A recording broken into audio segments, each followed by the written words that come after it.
ಗುರುವಿನ ಲಕ್ಷಣವನ್ನು ಹೇಳ್ಕೊಂಡು ಬಂದರು. ವೇದ ಅರ್ಥಕ್ಕೂ ಬಲೆ ಪಿಚಾನೆ, ಆಥಮ ಬ್ರಹ್ಮರೂಪ ಈಕ ಜಾನೆ, ವೇದ ಪಂಚಕಿ ಬುದ್ಧಿ ನಸಾವೆ, ಅದ್ವಯ ಅಮಲ ಬ್ರಹ್ಮ ದರ್ಸಾವೆ. ಗುರುದೇವ ವೇದ ಅರ್ಥಗಳನ್ನು ಚೆನ್ನಾಗಿ ತಿಳಿದು ಆತ್ಮ ಬ್ರಹ್ಮ ರೂಪ ಈಕ ಜಾನೆ, ಆ ಪರಬ್ರಹ್ಮ ಸ್ವರೂಪವೇ ನಾನು ಅಂತ ತಿಳಿದುಕೊಂಡು ವೇದ ಪಂಚಕಿ ಬುದ್ಧಿ ನಸಾವೆ. ನಮ್ಮಲ್ಲೆಲ್ಲ ವೇದಗಳದವು. ಅವು ವೇದಗಳು ಎಷ್ಟು ಅಂದ್ರೆ 5 ವೇದಗಳು ಅಂತ ಹೇಳಿದ. ನಾನು ಜೀವನಾದಂಥವನು ಹೇಗೆ ಪರಮಾತ್ಮನು ಆಗಲು ಸಾಧ್ಯ ಅನ್ನೋದೊಂದು ವೇದ. ಪರಮಾತ್ಮ ಸರ್ವಜ್ಞನದನ, ಸರ್ವಶಕ್ತಿಮಾನದನ, ಅವ ನಾನು ಹೆಂಗಾಗ್ತೀನಿ ಅನ್ನೋದೊಂದು ವೇದ. ಜೀವ ಈಶ ವೇದ, ಜೀವ ಜಡ ವೇದ, ಜಡ ಜಡಗಳಲ್ಲಿ ವೇದ, ಜಡ ಈಶ ವೇದ, ಜಡ ಜೀವ ವೇದ ಅಂತ ತಿಳ್ಕೊಂಡು 5 ವೇದಗಳ ನಮ್ಮಲ್ಲಿ. ಈ ವೇದಗಳ ಬರಲಿಕ್ಕೆ ಕಾರಣ ಏನು ಅಂತ ಕೇಳಿದ್ರೆ, ನಮ್ಮನ್ನು ನಮಗ ತಿಳಿಲಾರದಂಗ ಮಾಡಿದ್ದು ಯಾವುದು ಅಂತ ಕೇಳಿದ್ರೆ ಅಜ್ಞಾನ.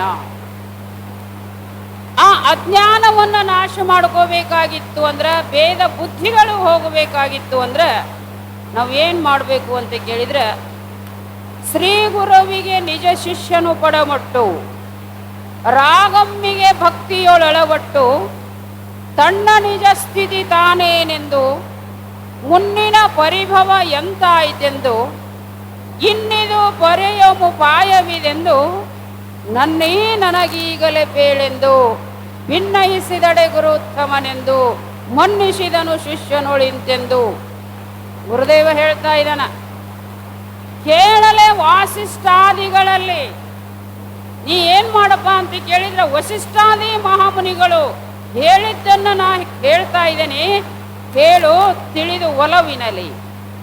ಯಾವಾಗ ಶಿಷ್ಯ ಪ್ರಶ್ನೆ ಮಾಡಿದೋ, ನಿಜ ಶಿಷ್ಯನು ಅಂದ್ರೆ ಯಾರು? ನಿಜ ಶಿಷ್ಯ, ನಿಜ ಅಂದ್ರೆ ಏನು ಅಂದ್ರೆ ಮೋಕ್ಷವನ್ನೇ ಹೊಂದಬೇಕಂತಕ್ಕಂಥ ತೀವ್ರವಾದ ಇಚ್ಛಾ ಉಳ್ಳವನು ನಿಜ ಶಿಷ್ಯ.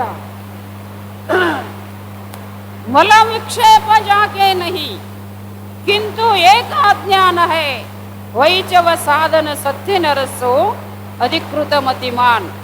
ಇವನಿಗೇನಂತಾರೆ ಅಂದ್ರೆ ಉತ್ತಮ ಅಧಿಕಾರಿ ಅಂತಾರೆ, ಇವನಿಗೆ ನಿಜ ಶಿಷ್ಯ. ಏನಂತನ? ನಿಜ ಶಿಷ್ಯನು ಪಡಮಟ್ಟು ರಾಗಮ್ಮಿಗೆ ಬಹಳ ಪ್ರೀತಿಯಿಂದ ಏನು ಮಾಡ್ತಾನಂದ್ರೆ, ನನ್ನ ನಿಜ ಸ್ಥಿತಿ, ನನ್ನ ನಿಜವಾದ ಸ್ಥಿತಿ ಏನು, ನಾನಂದ್ರೆ ಯಾರು, ಇಷ್ಟು ದಿನ ನಾ ಏನು ತಿಳಿದಿದ್ನಿ ಅಂತಂದ್ರೆ, ನಾ ಅಂದ್ರೆ ಈ ದೇಹ ಅಂತ ತಿಳ್ಕೊಂಡಿದ್ದೆ. ನಾವೆಲ್ಲ ಏನು ತಿಳಿದೆವು?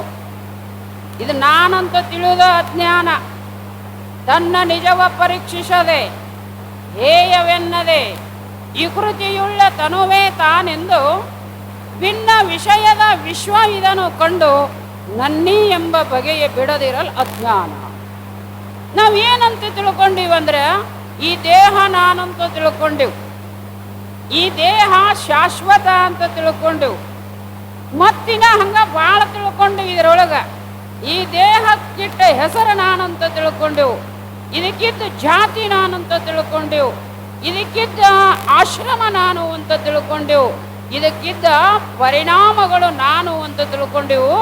ಆದ್ದರಿಂದ ನಮ್ಮನ್ನು ನಾವು ತಿಳ್ಕೊಳ್ಳೋಕ್ಕಾಗಿಲ್ಲ, ನಮ್ಮನ್ನು ನಾವು ಸ್ವಯಂವಾಗಿ ತಿಳಿಯಕ್ಕೆ ಬರಂಗಿಲ್ಲ. ನಮ್ಮ ಮುಖ ನಮಗೆ ಕಾಣಬೇಕಾದ್ರೆ ಒಂದು ಕನ್ನಡಿ ಹೆಂಗೆ ಬೇಕಾಗ್ತೈತಿಲ್ಲ, ಸುಮ್ಮ ಹಂಗ ನಮ್ಮ ಮುಖ ನಮಗೆ ಕಾಣಂಗಿಲ್ಲ.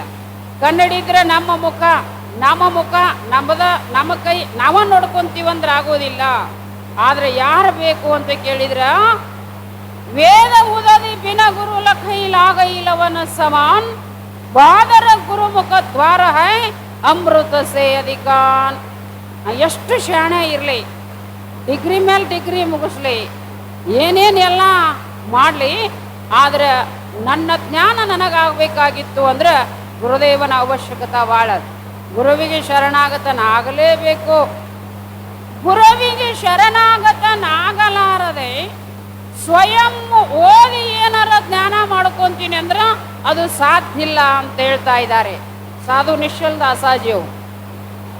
ವೇದ ಉದದಿಪಿನ ಗುರುಲಕೈ, ಆ ವೇದಗಳನ್ನ ಗುರು ಮುಖೇನ ಶ್ರವಣ ಮನನ ನಿಧಿಧ್ಯಾಸನ ಮಾಡದ ಹೋದ್ರೆ ನಿನಗೆ ಹೆಂಗಾಕೈತಿಪ್ಪ ಅಂದ್ರೆ ವೇದ ಜ್ಞಾನ ಆದೀತೆ ವಿನಃ ಅವೇದದ ಜ್ಞಾನ ನಿನಗಾಗಂಗಿಲ್ಲ. ಅದು ಹೆಂಗ ದೃಷ್ಟಾಂತ ಹೇಳಿದ್ರು ಅವರು. ನೀರಡಿಕೆ ಭಾಳ ಆಗ್ಯದ ಮನುಷ್ಯನಿಗೆ, ಸಮುದ್ರದ ದಂಡ್ಯಾಗನ ಅದಾನ. ಆದ್ರೆ ನೀರು ಕುಡಿದ್ರೆ ಅವನಿಗೆ ತೊಂದರೆ ಆಕೈತಿ, ಏನು ಚಲೋ ಆಕೈತೋ ಆರಾಮ ಆಗ್ತೈತೋ?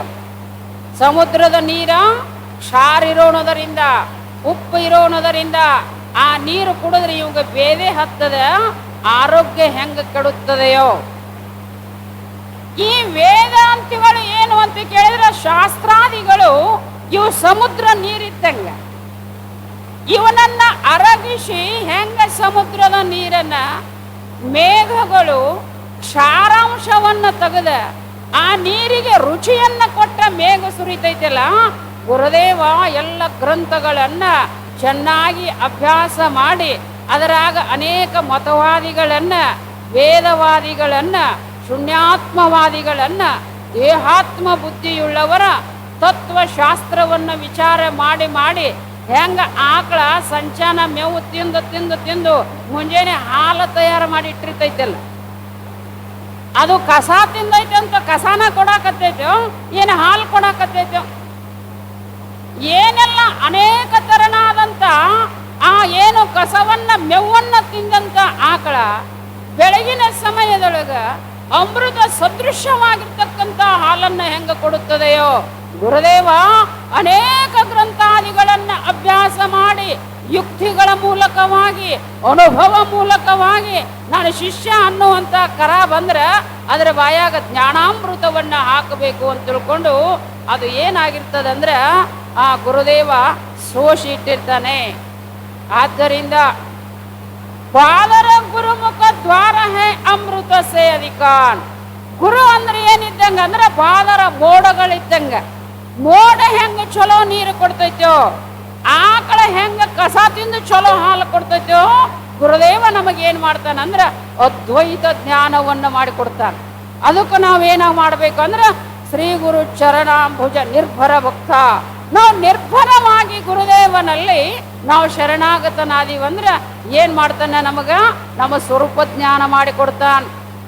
ಆತ್ಮರೂಪ ಅಜ್ಞಾನತೆ ವೈಮಿಥ್ಯಾ ಜಗಭಾನ್ ಜಗತ ಸ್ವಪ್ನ ನಭ ನೀಲತ ರಜ್ಜು ಭುಜಂಗ ಸಮಾನ್. ಎಷ್ಟು ಚಲೋ ಮಾತೈತ್ ನೋಡ್ರಿ. ಆತ್ಮರೂಪ ಅಜ್ಞಾನತೆ ನಮಗ ಜಗತ್ಯಾಗ ತೋರಾಕತ್ತದ. ನಮಗ್ ಎದರ ಅಜ್ಞಾನ ಐತೆ ಅಂದ್ರೆ ಆತ್ಮದ ಅಜ್ಞಾನ ಐತೆ ನೋಡಿ. ನಮಗ್ ಆತ್ಮ ನಾನಂತ ತಿಳ್ಕೊಂಡ್ರ ಏನಿಲ್ಲ, ಜಗತ್ತು ಭಿನ್ನ ಭಿನ್ನವಾಗಿ ಕಾಣಂಗಿಲ್ಲ. ಹೇಳಿದ್ರಲ್ಲ ಅಕ್ಕಮಹಾದೇವಿಯವ್ರು ಹೇಳ್ತಾರೆ, ಉರಿಯುವ ಕೆಂಡದ ಮೇಲೆ ತೃಣವ ತಂದಿರಸಿದಡೆ, ಆ ಕೆಂಡವು ತೃಣವನು ನುಂಗುವ ಹಾಗೆ ಗುರುಚರಣದ ಮೇಲೆ ತಣುವೆಂಬ ತೃಣವ ತಂದಿರಸಿದಡೆ ಆತನ ಸರ್ವಾಂಗ ಲಿಂಗಮಯ ಕಾಣ ಚನ್ನಮಲ್ಲಿಕಾರ್ಜುನ. ಏನು? ಒಂದು ಬೆಂಕಿ ಕೆಂಡದ ಮ್ಯಾಗ ಒಂದು ಹುಲ್ಲ ಕಡ್ಡಿಯನ್ನಿಟ್ರೆ ಆ ಹುಲ್ಲ ಕಡ್ಡಿ ಇಲ್ಲದಂಗ ಆಗ್ತದ. ಕೆಂಡ ಆ ಕಡ್ಡಿಯನ್ನ ತಿಂದು ಹಾಕ್ತದ. ಗುರುಚರಣದ ಮೇಲೆ ತಣುವೆಂಬ ತೃಣವ, ಈ ದೇಹ ಅನ್ನುವಂತ ಒಂದು ತೃಣ, ಅದು ಎಲ್ಲಿ ಇಡುದು ಅಂತ ಕೇಳಿದ್ರೆ ಗುರುವಿನ ಚರಣದ ಮೇಲೆ ನಮ್ಮ ದೇಹ ಅನ್ನತಕ್ಕಂಥ ತೃಣ. ದೇಹ ಅಂದ್ರೆ ಬರೇ ಹೋಗಿ ಅಲ್ಲೇ ಕುಂದ್ರದಂತಲ್ಲ, ನಮ್ಮ ಮನಸ್ಸು, ನಮ್ಮ ಏನೋ ಶ್ರದ್ಧೆ, ವಿವೇಕಾದಿ ಯುಕ್ತವಾದಂಥ ಮನುಷ್ಯನು ಗುರು ಚರಣಕ್ಕೂ ಶರಣಾಗತನಾದ ಅಂದ್ರೆ ಏನಾಗ್ತದ? ಆತನ ಸರ್ವಾಂಗ ಲಿಂಗಮಯ ಕಾಣ. ಸರ್ವಾಂಗ ಅಂದ್ರೆ ಎಷ್ಟು ಅಂಗದವ ಅಂದ್ರೆ 3 ಅಂಗಲ, ಒಂದು ಸ್ಥೂಲ, ಒಂದು ಸೂಕ್ಷ್ಮ, ಒಂದು ಕಾರಣ. ಅವನ ಅಂತಃಕರಣ ಅನ್ನೋದು ಏನಾಕೈತಿ ಅಂದ್ರೆ ಲಿಂಗಮಯ ಕಾಣ. ಲಿಂಗ ಅಂದ್ರ ಲಯಗಮನ ರಹಿತತ್ವ ಇತಿ ಲಿಂಗ ಮುಚ್ಚತೆ. ಎಂತಹ ಸ್ಥಿತಿ ಬರ್ತೈತಿ ಅವನಿಗೆ ಅಂತಂದ್ರೆ ಹೋಗಬಾರುವುದಿಲ್ಲ, ವ್ಯಾಪಕವಾಗಿರ್ತಕ್ಕಂಥ ಲಿಂಗ ಸ್ವರೂಪನೇ ಆಗ್ತಾ ಇದ್ದಾನೆ. ಹಂಗಾರೆ ನಾವೇನ್ ಮಾಡ್ಬೇಕು? ಆತ್ಮರೂಪ ಜ್ಞಾನತೆ ವೈಮಿತ್ಯ ಜಗಭಾನ್. ಈ ಜಗತ್ತು ಯಾಕೆ ಕಾಣಕತ್ತೈತಿ ಅಂದ್ರ ಅಜ್ಞಾನದಿಂದ. ಆಗ ಗುರುದೇವನಿಗೆ ಶರಣಾಗತನಾದ್ರೆ ಸಾಕು. ಆ ಗುರು ಏನು ಹೇಳ್ತಾನ ಅಂತಂದ್ರ, ಆ ವಿವೇಕಿಯನ್ನ ಪರೀಕ್ಷೆ ಮಾಡಿ ಉಪಸನ್ನನಾದ ಶಿಷ್ಯನ ಅಧಿಕಾರಮಂ ಪರೀಕ್ಷಿಸಿ ಕೃಪಾ ಕಟಾಕ್ಷದಿಂದ ದೀಕ್ಷಿಸಿ ಅಂಜದಿರೆಂದು ಶಿಷ್ಯನ ಮಸ್ತಕದ ಮೇಲೆ ಅಭಯ ಹಸ್ತವನ್ನಿಟ್ಟು ಗುರುವಿಗೆ ಹೋಗಿ ಶರಣಾಗತನಾದಂದ್ರ, ಏ ಅಂಜಾಕ್ ಹೋಗ್ಬೇಡ ನೀನು, ಇದೇನು ಜಗತ್ತ ಕಾಣ್ತದಂತೀಯಲ್ಲ, ಇಲ್ಲೇನು ಅಂಜಿಕೆ ಬರಾಕತ್ತೈತಿ ನಿನಗ, ಅಂಜಾಕ್ ಹೋಗ್ಬೇಡ, ಸಂಸಾರ ಅನ್ನೋದು ಹೆಂಗೈತಪ್ಪ ಅಂತಂದ್ರ ಹಾಕದೊಳಗಿನ ಹಾವಿದ್ದಂಗೈತಿ ಅಂತ ಹೇಳ್ತಾನ. ಇದೇನ್ ಅನ್ಸೈತಿ ನಮಗ? ತೋರಾಕತ್ತಲ್ಲ ಸಂಸಾರ, ಅಡಂಬರವಾದ ಪ್ರಪಂಚ ಕಾಣಕತ್ತದ, ಇದರಿಂದ ನಾ ಹೆಂಗ ಕಡಕಾಗೋಣ ಅಂತ ಅನ್ಸಬೇಡ. ಅದು ಖರೆ ಇಲ್ಲ, ಅದು ಸುಳ್ಳೈತಿ. ಹಾಕದಾಗ ತೋರು ಹಾವ ಐತಪ್ಪ, ಅದು ನೊಸುಬತ್ತಲ ಒಳಗ ಬರುವ ಸಮಯದೊಳಗ ಏನೋ ಶಾಸ್ತ್ರಕ್ಕೆ ಬರಾಕತ್ತೇನ, ಬೆಳಗಿನ 5 ಗಂಟೆ ಪ್ರವಚನಕ್ಕೆ ಶಾಸ್ತ್ರಕ್ಕೆ ಬರಾಕತ್ತೇನ. ಅಲ್ಲಿ ಬರುವಾಗ ಒಂದು ದೊಡ್ಡ ಹಗ್ಗ ಬಿದ್ದದ. ಆ ಹಗ್ಗ ನೋಡೋಣ, ಕತ್ತಲೆಯ ದೋಷ ಮೂಲಕವಾಗಿ ಇದು ಹಾಗನಿಲ್ಲ ಹಾವ ಅಂತ. ಯಾಕೆ ಬಿದ್ದಿತ್ತಂದ್ರಂದ್ರು ಸಾದೃಶ್ಯ ದೋಷ ಇತ್ತದ್ರೊಳಗ, ಅಂಕುಡಕ್ಕಾಗಿ ಉದ್ದಾಗಿ ಬೀಳುವುದರಿಂದ ಹಗ್ಗದೊಳಗ ಹಾವಿನ ಭ್ರಮಾತ್ ಅಂಜಿಕೊಂಡು ನಿಂತ. ಶಾಸ್ತ್ರಕ್ಕೆ ಹೋಗ್ಬೇಕಾಗಿದೆ, ಹೊತ್ತಾಗ್ತದ, ಇಲ್ಲಿ ಹಾವು ಬಿದ್ದೈತಿ, ಹೆಂಗ ದಾಟುದಂದಾಗ ಒಬ್ಬ ಬ್ಯಾಟ್ರಿ ತಗೊಂಡು ಬಂದು ನೋಡಿದ, ಹಗ್ಗ ಅದು ಹಾವಲ್ಲದ ಹಗ್ಗ ಅಂದ. ಆ ಹಾವ ತೋರಿದ್ರು ಕೂಡ ಹಗ್ಗದೊಳಗ ತೋರುವ ಹಾವ ಹೆಂಗ ಮಿಚ್ಚವೋ ಹೌದಿಲ್ಲ. ಹಗ್ಗದೊಳಗ ಅದೆಲ್ಲ ಮತ್ತು ವಿಶೇಷ ಜ್ಞಾನ ಕುಂಜ ಪುಂಜ ಅವಯವಗಳಿಂದ ಯುಕ್ತವಾದದ್ದೇ ಹಗ್ಗ ಅಂತ ಹಿಂಗೆಲ್ಲ ಇರ್ತದ. ಏನು ಅಂತಂದ್ರೆ ಆ ಹಗ್ಗದೊಳಗ ತೋರುವ ಹಾವ ಹೆಂಗ ಸುಳ್ಳು. ಹೌದು ಬಿಡ್ರಿ, ಇದು ಕತ್ತಲೆ ದೋಷ ಮೂಲಕವಾಗಿ ಕಂಡದ. ಆದ್ರೆ ಆಕಾಶದಾಗ ನೀಲತ ಕಾಣ್ತೈತಲ್ಲ, ಅದು ಹೌದಲ್ಲೋ? ಹೌದಲ್ಲ. ಮತ್ತೆ ಆಕಾಶ ಎಲ್ಲ ನೀಲಾಗಿ ಕಾಣ್ತದ, ಅದು ನೀಲಾಗಿ ಕಂಡ್ರು ಕೂಡ ಅದು ದೋಷದಿಂದ ಕಾಣಕತ್ತದ, ನಿರ್ದೋಷದಿಂದ ಕಾಣುವುದಿಲ್ಲ. ದೂರತ ದೋಷ ಇರೋಣದರಿಂದ ಆಕಾಶದೊಳಗೆ ಏನು ಕಂಡದಪ್ಪ ಅಂದ್ರೆ ಅದು ನೀಲ ಬಣ್ಣ ಕಂಡದ.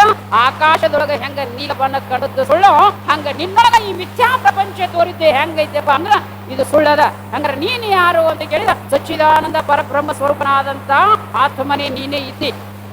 ಸಂತೌರ ಪಾರುಷಮೇ ಬಹುತ ಅಂತರ್ದಾನ್ ವಹಲೋಹ ಕಾಂಚನ ಕರೈ ಗುರು ಕರೈ ಅಪಸ್ವರೂಪ. ಒಂದು ಪರುಷವನ್ನೇ ಕೆಬುಣಕ ಬಂಗಾರ ಮಾಡಿದ್ದೇವೆ.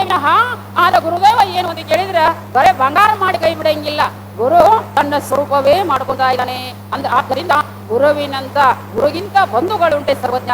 ಈ ಜಗತ್ತಿನೊಳಗ ಆಪತ್ ಬಾಂಧು, ದಿನ ರಕ್ಷಕ, ದಯಾಸಾಗರ, ಕರುಣಾಮಯಿ, ಸಂಸಾರ ಸಾಗರದಿಂದ ಎತ್ತಿ ದಾಟಿಸತಕ್ಕಂತ ಕರುಣಾಮಯಿ ಯಾರ ಇದ್ರು ಅಂದ್ರೆ ನಿಜವಾದ ತಾಯಿ ಯಾರು ಅಂತಂದ್ರೆ ಗುರುವೇ ನಿಜವಾದ ತಾಯಿ ಇರೋಣದ್ರಿಂದ ಅಂತಪ್ಪ ಸದ್ಗುರುಗಳ ಸಾನ್ನಿಧ್ಯದೊಳಗ ನಾವೆಲ್ಲರೂ ಇರುವುದೇ ಒಂದು ದೊಡ್ಡ ಭಾಗ್ಯ. ಅಂತ ಭಾಗ್ಯ ಸದಾವು ಕಾಲ ನಮಗೆ ಕರುಣಿಸ್ಲಿ ಅಂತ ಹೇಳಿ